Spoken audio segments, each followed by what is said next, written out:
Bienvenue dans votre émission Perceptive. Vous le savez bien, c'est le premier numéro pour cette année 2024. Alors, je vous souhaite toutes les bonnes choses et bonne année.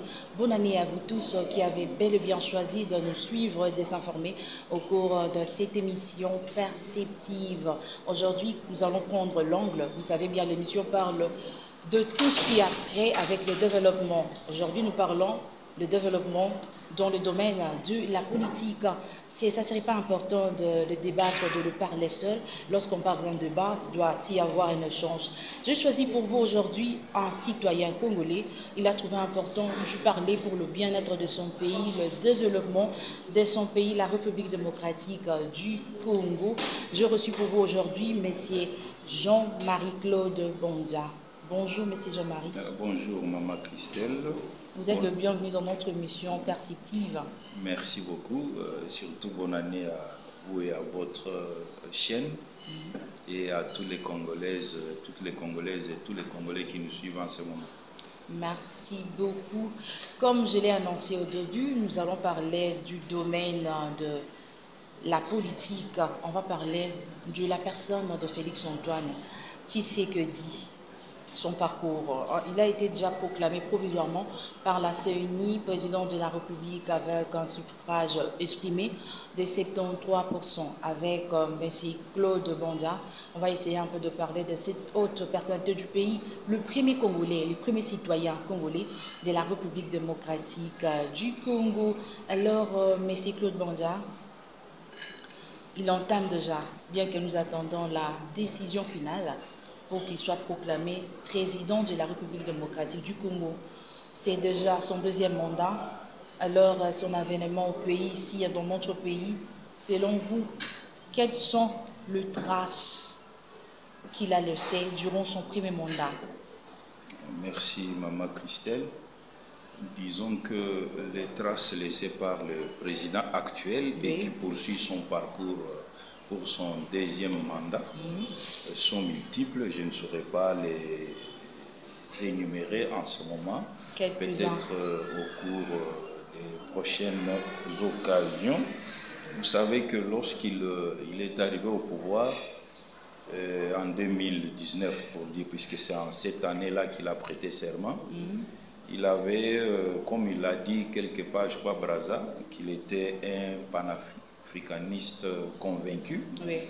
Il a commencé dans les soucis d'apporter la paix à son pays.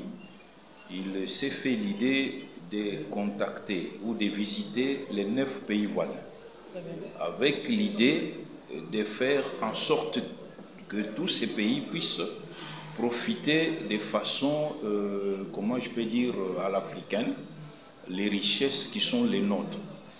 Voilà pourquoi il a commencé par tous ces pays, y compris le Rwanda, avec l'idée, vous savez, le président s'est fait l'idée comme quoi les Chinois, les Indo-Pakistanais, c'est-à-dire les populations non africaines viennent en RDC pour exploiter nos minéraux conformément à nos textes.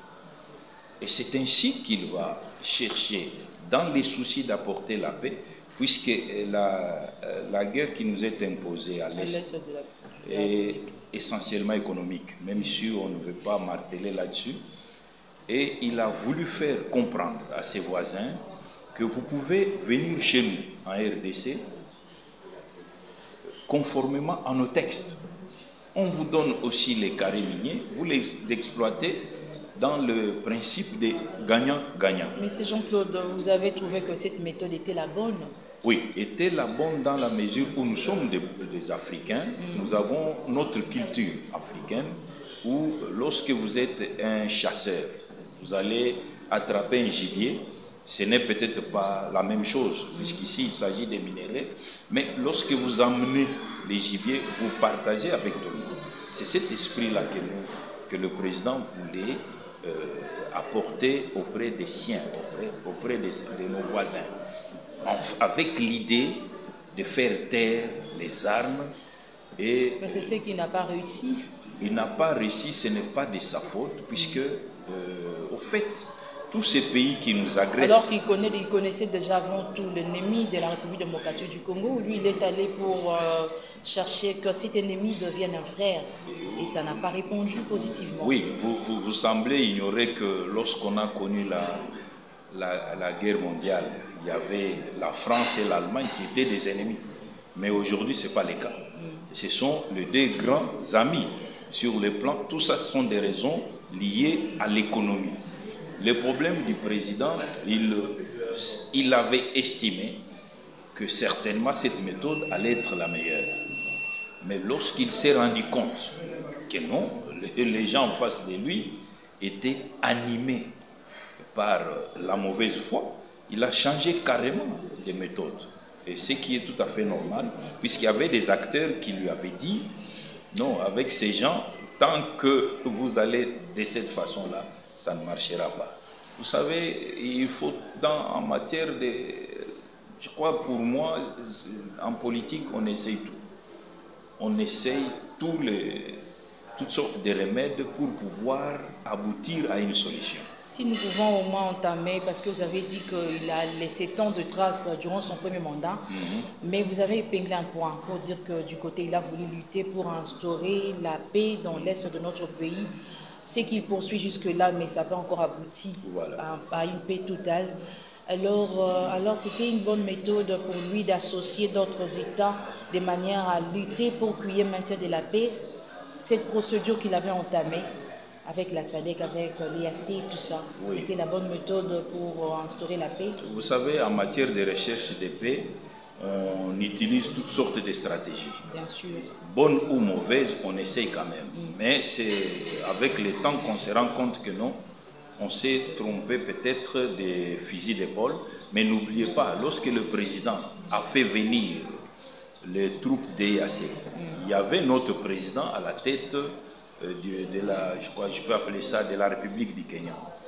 Et il s'est fait que le président, qui était en très très bon terme avec lui, a été remplacé par un autre qui est venu avec ses méthodes.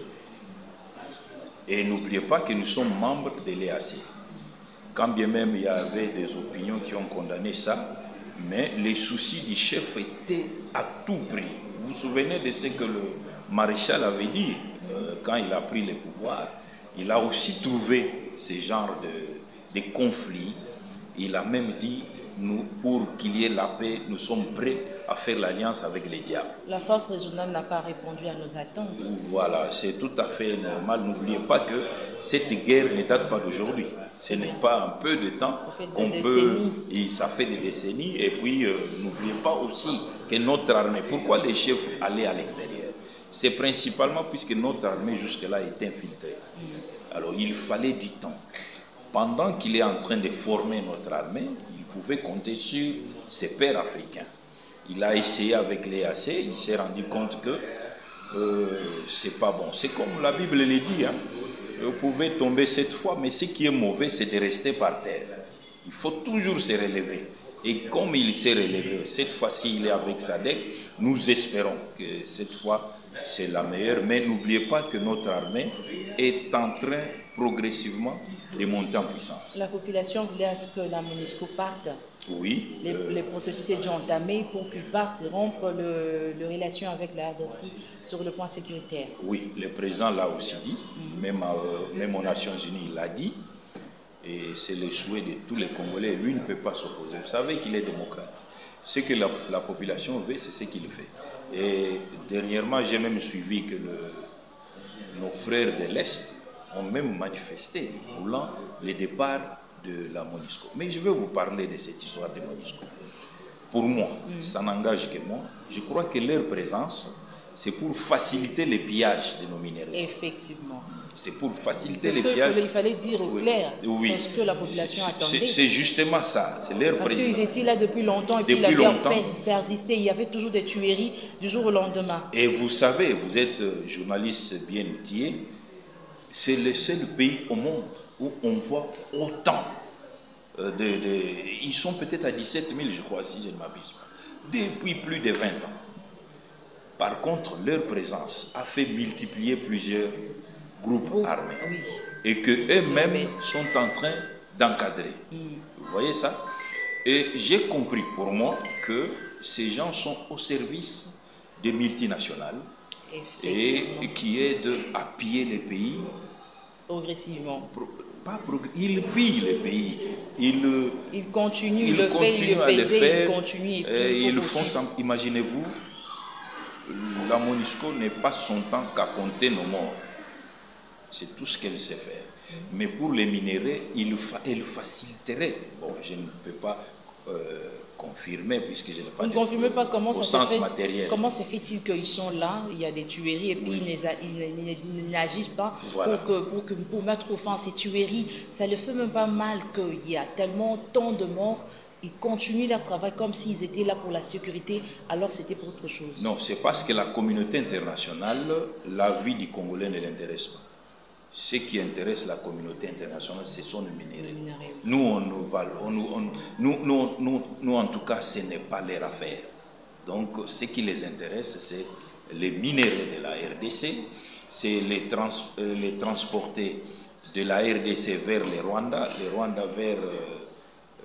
vous avez appris comme moi que le monsieur du Rwanda voulait même nommer son fils comme représentant de son pays en matière stratégique qu'eux n'ont pas à Californie et que les États-Unis, j'ai compris que c'est par hypocrisie qu'ils ont refusé, puisque si aujourd'hui nous sommes ce que nous sommes aujourd'hui, nous avons la guerre à l'Est, c'est l'administration Bill Clinton qui est à la base de ce qui se passe dans notre pays. Alors, le président Félix Antoine Tshisekedi, il a effectué de multiples voyages. Oui. Vous avez parlé au début de 9 pays voisins. Non, là c'est en Afrique. En Afrique, oui. Mais il l'a fait un peu partout. Oui. À quoi est-ce que ça profitait à la population congolaise? Vous savez, si vous êtes dans... Parce que je maîtrise un peu la Bible. Si vous êtes dans Marc 10, 46, vous verrez qu'il y avait un aveugle appelé Bartimée. Cet aveugle s'est mis au bord du chemin.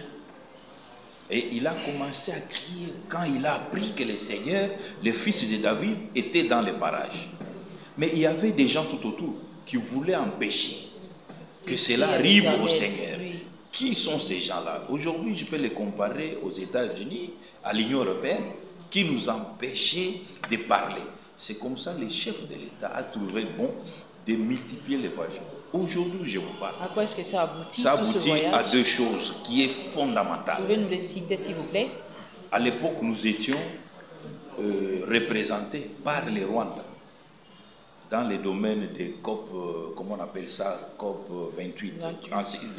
Donc les domaines qui concernent la forêt, où les mots m'échappent là, et pourtant j'ai l'habitude de les prononcer. Et c'est les Rwandais qui nous représentent. Lutter contre le réchauffement climatique. Voilà, merci. Et c'est les Rwandais qui nous représentaient. Vous comprenez un peu ce que ça fait. C'est les Rwandais qui étaient notre représentant pendant 30 ans, comme l'a dit la patronne des services de sécurité américains. Et de l'autre côté, nos minéraux devaient transiter par les Rwandais. Aujourd'hui, ce n'est presque plus le cas. La preuve est qu'il y a une entreprise arabe qui ne passe plus par les Rwandais, mais qui vient directement chez nous. C'est déjà un pas déjà. Et ça ne pouvait pas être facile en moins de 5 ans pour quelqu'un qui s'est fait des racines pendant 30 ans. Ce n'est pas une chose facile. Alors, quel est l'autre élément à part celui-là? Là, on le sait, il y a la visibilité actuellement sur le plan diplomatique, la RDC est actuellement visible. Maintenant, quel est l'autre élément où la population a profité sur le voyage, de multiples voyages du chef de l'État? Bon, vous savez, aujourd'hui, la RDC est connue. On a retrouvé notre place. Puisqu'à l'époque, comme je vous ai dit, on était absent pendant plus de 3 décennies. On n'était plus considéré. On n'avait plus de... Donc, on nous considérait comme un pays qui est... comment je peux qualifier? Un pays qui n'existait pas. Et nous, on était avalés par un petit pays qui était notre répondant. Pourquoi? Puisque ce petit pays contrôlait totalement la RDC. Et ces voyages a fait comprendre à travers le monde que le monsieur était un menteur, c'était un pilleur. Il Bien sûr, il avait des bras qu'il avait ici. Aujourd'hui, le chef a réussi au moins à effacer pratiquement tous ses bras. Et la RDC, grâce à ses multiples voyages, échappe au contrôle de M. Gada. À part cela, quoi d'autre on peut noter?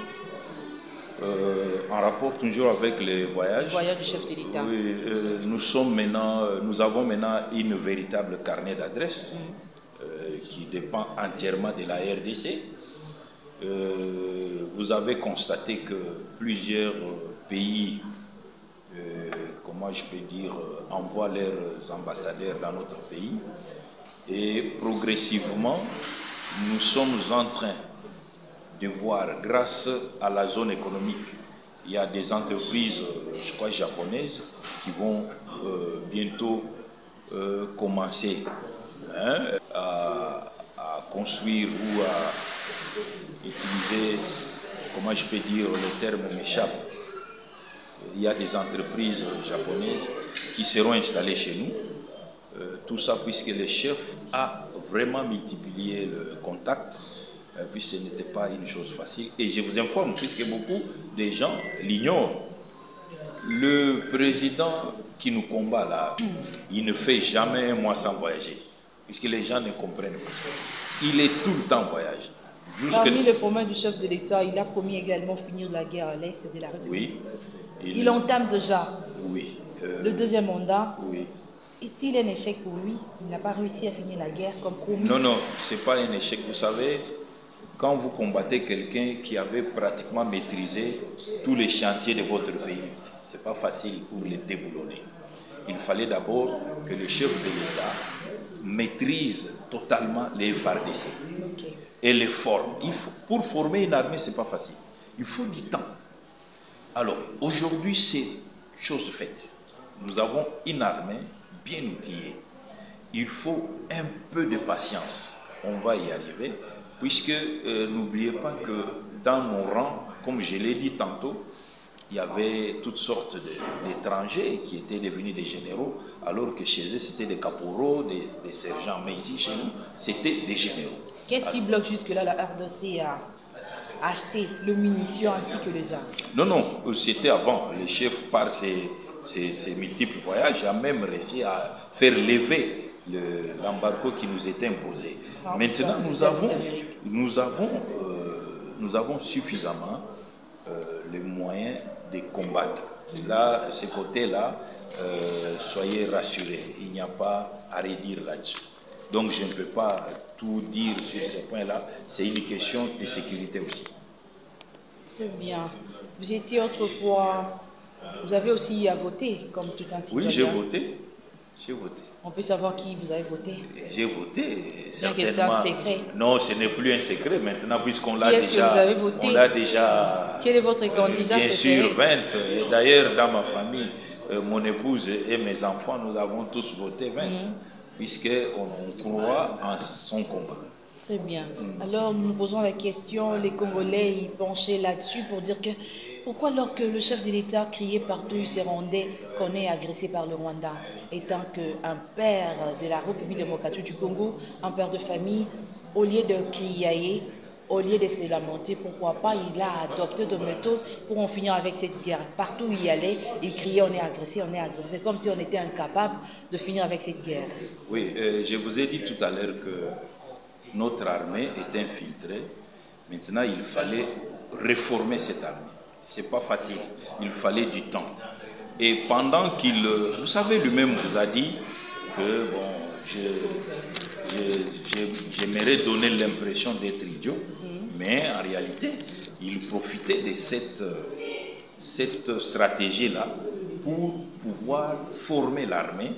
Et aujourd'hui, je ne pense pas qu'il va encore avoir ces mêmes langages, puisqu'il est sûr maintenant qu'il a pu dépenser, le pays a dépensé, a formé, et nous avons des hommes et des femmes, puisqu'il y a beaucoup de femmes. Ça, il faut féliciter cette armée. Il y a des femmes qui ont juré, mieux vaut mourir arme à la main que de rester et de se faire violer. Et aujourd'hui, nous avons une armée vraiment prête à tout. Vous venez de dire que vous avez réellement voté. Pouvons-nous savoir les candidats de votre choix étaient? C'était Félix, pas quelqu'un d'autre. Pourquoi alors ce choix? Non, puisqu'il m'a convaincu. Au début, j'étais un peu perplexe, mais avec ce que j'ai vu, la volonté, le vouloir aimer son propre pays, ce n'est pas donné à tout le monde. Hein. Il aime réellement son pays. Il aime vraiment si on vous disait pendant la période électorale, on disait que vous puissiez prononcer un discours devant la population congolaise, quel serait votre mot en termes de réalisation de Félix Tshisekedi? Moi, prononcer le discours en lieu place du chef. Convaincre, et tant que citoyen, on vous dit pourquoi vous avez voté Félix Tshisekedi, il vous a persuadé bien sûr que oui, mais alors en quoi? Pour inciter d'autres personnes aussi à rejoindre cette vision que vous avez trouvé la bonne. Bon, j'ai dit tout à l'heure qu'il y a une multitude de raisons qui fait que je puisse l'accepter. D'abord son programme, sa vision. Et il est le seul depuis, peut-être, je peux citer peut-être le maréchal. Bon, on est encore tout petit, hein. Je m'excuse quand le maréchal régnait, ou même Mouzé.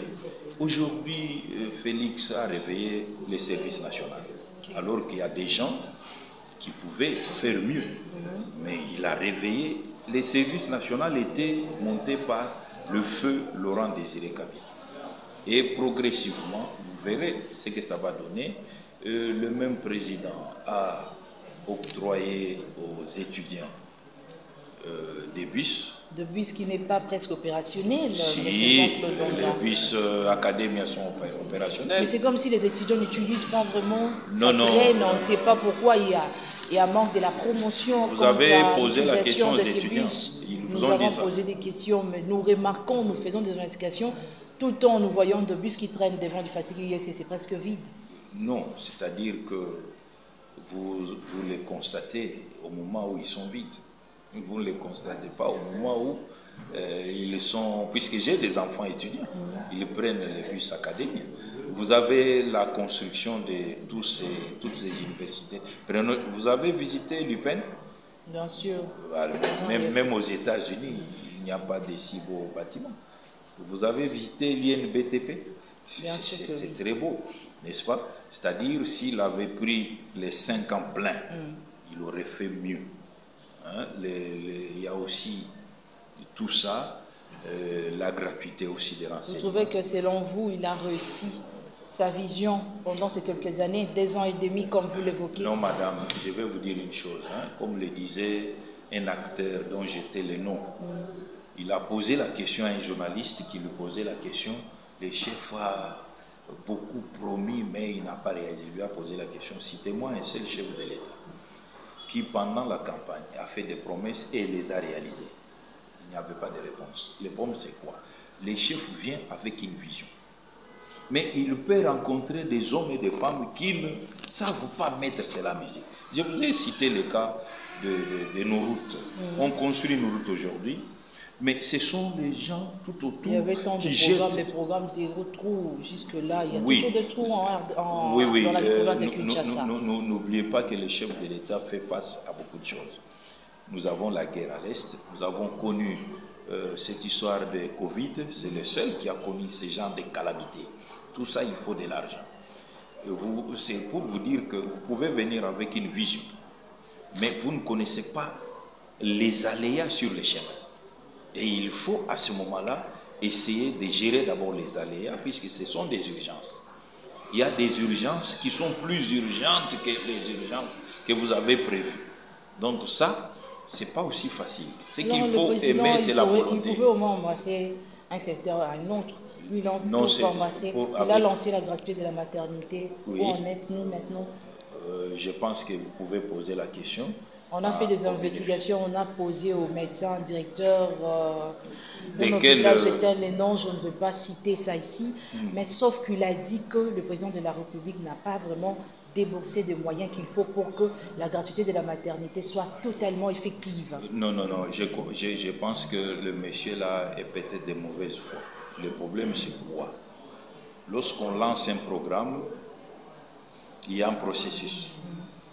On peut commencer un pas, 2e pas. Mais si la personne là est encore au 5e pas, il va croire que ce n'est pas encore fait. Puisque c'est de l'argent, ce n'est pas des choses faciles. Regardez aujourd'hui. nous évoluons. Parce que vous avez souligné que le chef de l'État trouvait tant de choses à faire à la fois. C'est alors nous sommes dit, vous pouvez embrasser l'un après l'autre, finir avec ses programmes. Il entend lui, il s'est lancé sur plusieurs programmes. Oui, le pays veut cela. La forme même du pays, c'est comme ça. Puisque, bon, je vous donne un exemple. Vous êtes à l'Est, en pleine guerre, mais vous apprenez qu'il y a les Mboro ou les Mobondo. Hein, je ne sais pas comment vous appelez ça. Voilà, ils sont à gauche, à droite. Vous faites comment? Vous voyez un peu ce que ça fait. Donc c'est un problème de tact, puisqu'on doit répondre à certaines exigences, à certaines urgences qui naissent à l'improviste. Et ça, on ne va pas laisser les gens ou les pays être attaqués, et puisqu'on avait fait un programme. Mais néanmoins, ce qui est important, c'est la volonté d'aboutir. Et ça, je vous le garantis, donnez-nous le temps au temps, comme disent les aînés. La RDC est ce qui... Dans 5 ans, la population peut croire à un pays développé, bien que ça ne serait pas dans son entièreté. Non, je n'aimerais pas m'hasarder là-dessus. Je souhaiterais dire que le pays sera sur les rails. Puisque 5, 10 ans, ce n'est pas facile. Je vous ai parlé de l'Allemagne. Il a fallu 20 à 30 ans pour la développer après la guerre. Vous savez, détruire, c'est facile, mais reconstruire, ce n'est pas facile. Ça prend du temps, puisque la destruction engendre d'autres mécanismes qui n'étaient pas prévus quand on avait construit. C'est ça le vrai problème avec la RDC. Donc, il faut tout simplement croire. La difficulté que nous avons chez nous, les Congolais ne croient pas en leur pays. Ça ne date pas d'aujourd'hui. Ça date d'il y a longtemps. Hein? Vous savez, je vous ai dit une fois que j'étais aux humanités, ici à Kin, on apprenait que les gens mangeaient à tour de rôle. C'est-à-dire nous sommes habitués à se plaindre. C'est ça que nous devons cesser. Je vous donne un autre cas. Vous connaissez le Sénégal? Vous connaissez la Casamance? Bien sûr. Il y a la guerre depuis 1959. Mais vous avez déjà vu un Sénégalais en faire un problème comme chez nous? On n'en chante pas. Au Nigeria, quand il y a encore les Boko Haram, je crois, si je ne m'abuse pas. Mais vous entendez, allez ici à Matongue, si vous entendrez Nigérien, vous parlez de ça. Mais nous, c'est tout un problème. On avait montré un endroit, je crois que ça devait être en Afrique du Sud, où les gens ont mis des saletés sur les rails. Mais si c'était chez nous, ça allait être une publicité. Donc, c'est-à-dire, nous les Congolais, nous avons un problème. Nous ne croyons pas à notre pays. C'est ça les vrais problèmes.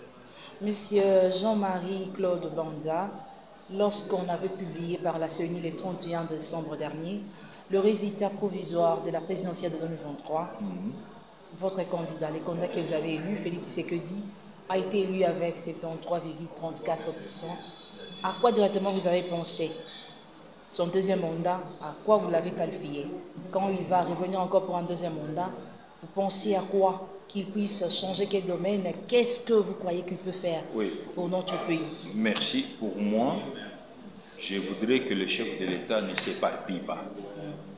Vous avez vu aujourd'hui, si vous regardez les quelques provinces qui ont des infrastructures, comme je peux citer les Katanga, du moins les grands Katanga, c'est-à-dire le Haut-Katanga et le Lualaba, vous avez le Congo central et Kinshasa. Si vous regardez, il y a beaucoup de populations qui veulent s'installer là-bas. Pourquoi? Puisque le Grand Kasaï, les Bandundu et l'Équateur, c'est plus ces gens-là qui sont plus ici à Kinshasa, dans le Congo central et dans le Grand Kasaï. Pourquoi? Puisque les trois coins-là ne sont pas, en quelque sorte, je peux dire, il n'y a pas d'infrastructure. Je voudrais dire au chef de l'État de se consacrer à apporter les infrastructures modernes au Grand Kasaï, au Grand Équateur et dans le Bandundu. Vous allez voir que il n'y aura pas de déplacement inutile dans ces coins Donc il n'y aura pas de... Quel est le terme qu'il faut utiliser? Il n'y aura pas trop de concentration dans la ville de Kinshasa, à Lubumbashi, donc disons dans les grands Katanga ou dans les Congo central. C'est comme vous êtes aux États-Unis, si vous êtes en Californie, vous n'avez pas envié Washington, puisque vous avez les mêmes infrastructures en Californie, tout comme en Washington. On critique le discours du chef de l'État lors de sa campagne électorale. On a dit qu'il a manqué le résultat présenté au peuple congolais. C'est alors qu'il avait seulement l'initiative pour dire qu'il faut voter moins la Mboka au lieu de voter les étrangers. Oui, c'est de la bonne guerre. Hein. Les opposants ont cette culture, c'est ça leur combat. Hein. Et moi, je dirais qu'il avait un bilan présenté, et vous le savez aussi bien que moi. Il a en moins de 3 ans, il nous a construit Mamaye, que les gens ont défilé ici, n'ont pas construit. Il a rénové les services nationaux. Mais allez voir, ils sont partis de 200 hectares à 4000 hectares.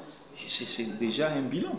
Et progressivement, nous allons, je pense que cette fois-ci, il fera mieux que ça. Puisque si les Congolais lui donnaient la majorité parlementaire, il n'y aura pas d'obstacle. Il va faire, et surtout que ce sont son dernier mandat, à moins qu'il y ait autre chose, puisque je ne veux pas anticiper. Vous le pensez déjà.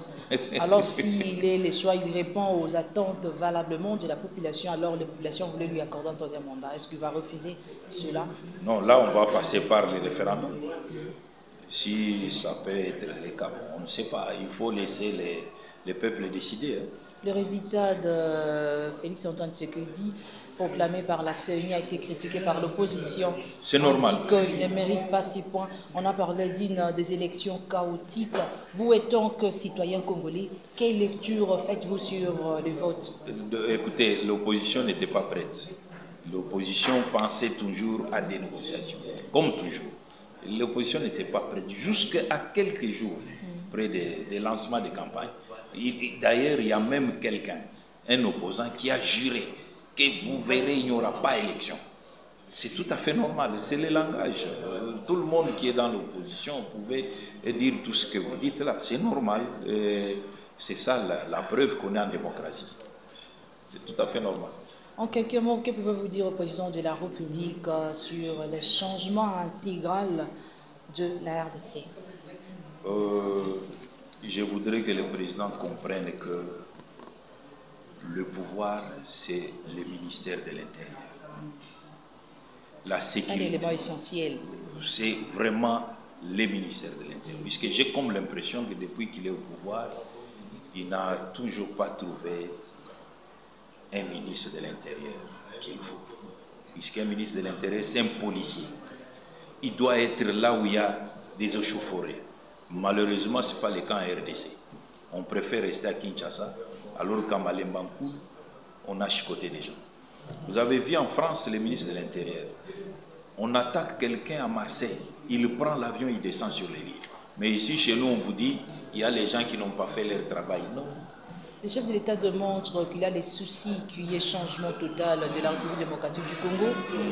Ça s'est dit qu'il a été mal entouré. Alors pour cette fois-ci, en quoi est-ce que le président Félix Tshisekedi doit penser sur la formulation de membres de son gouvernement? Maman Christelle, je pense qu'il a eu le temps de connaître davantage les gens qui sont autour de lui. Je pense qu'au cours de son 2e mandat ici, on ne verra plus les gens qui vont à manger les Ngulumayo là, Capella, avec les véhicules de la présidence jusqu'à 1h du matin. Je crois que ça va cesser et il sera beaucoup plus sévère et il sait qui va l'entourer durant son 2e mandat. Au peuple congolais, ils se disent que beaucoup de choses sont jetées, les choses sont dures. Vous, étant qu'intellectuel, étant qu'un citoyen congolais, quel message pouvez-vous dire à tous les Congolais? Il faut savoir une chose, hein. Tout le monde doit participer au développement du pays. Les Congolais, pour la plupart, j'ai constaté qu'ils aiment la facilité.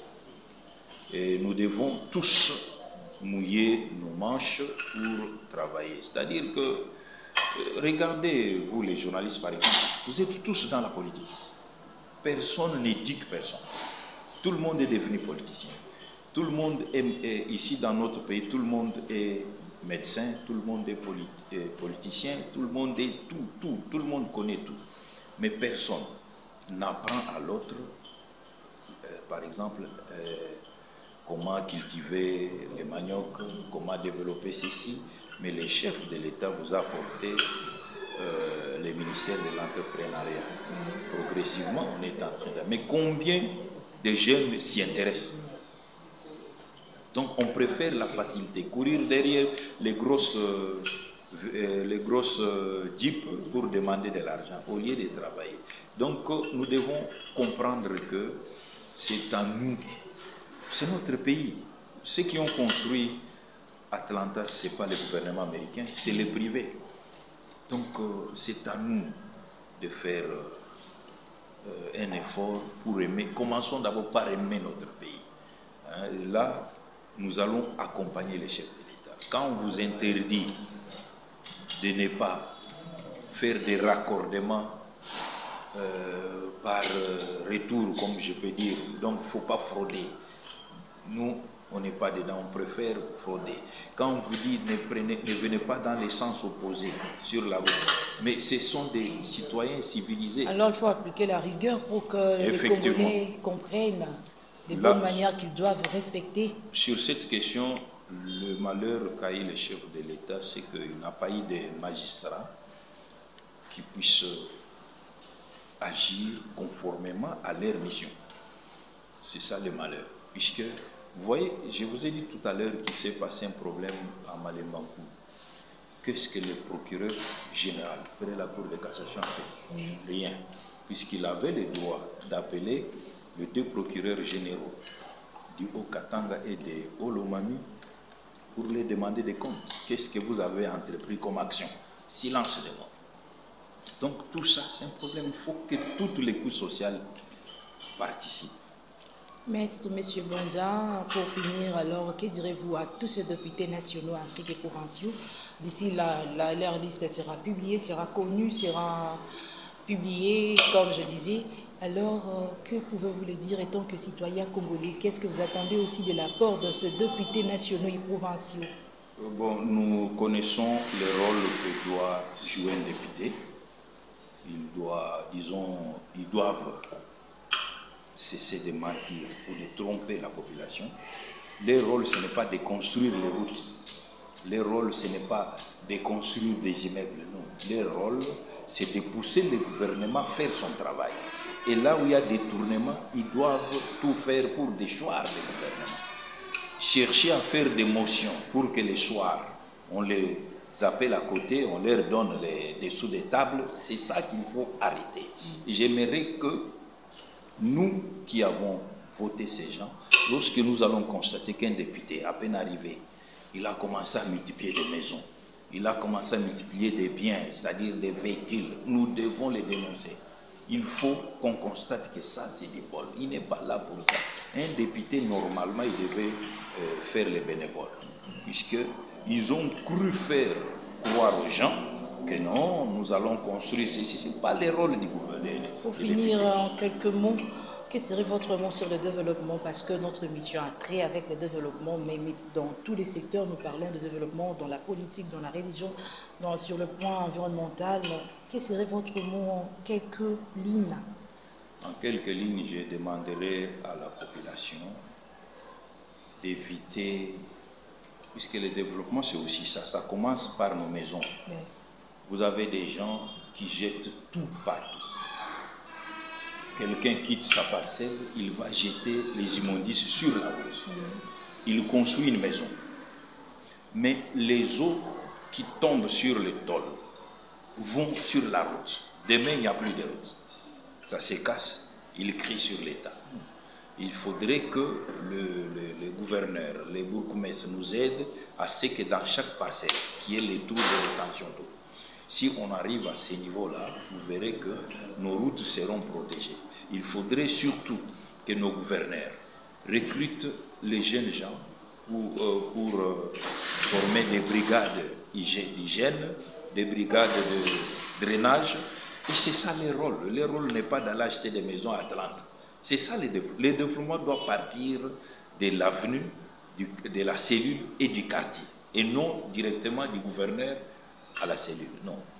C'est ça les mots de fin que je voulais. Merci beaucoup, monsieur Jean-Marie Claude Bondia. C'était un plaisir pour nous de vous avoir reçu pour échanger un peu sur notre point qu'on a parlé de la personne de Félix-Antoine Tshisekedi. Nous vous remercions et nous croyons que ce n'est pas pour la dernière fois. Non, ça ne sera pas la dernière fois, ça je vous le garantis. C'est moi qui vous dis merci, puisque vous avez disponibilisé ce temps. Ce n'est pas donné à tout le monde. En tant que citoyen congolais, je suis flatté de votre sollicitude et que Dieu vous protège et que vous puissiez aller de l'avant et soyez des bons journalistes. Merci. Ne soyez pas des journalistes à la solde de ceux qui donnent l'argent après avoir pillé les pays et ils ont aujourd'hui tous les journalistes à leur solde. Là, ce n'est pas aider les pays. Il faut que vous soyez des journalistes au-dessus de la mêlée et les journalistes au milieu du village. Merci beaucoup, monsieur Bondia. Message bien reçu. C'en est fini pour cette émission. Nous disons infiniment merci pour votre fidélité. Au revoir.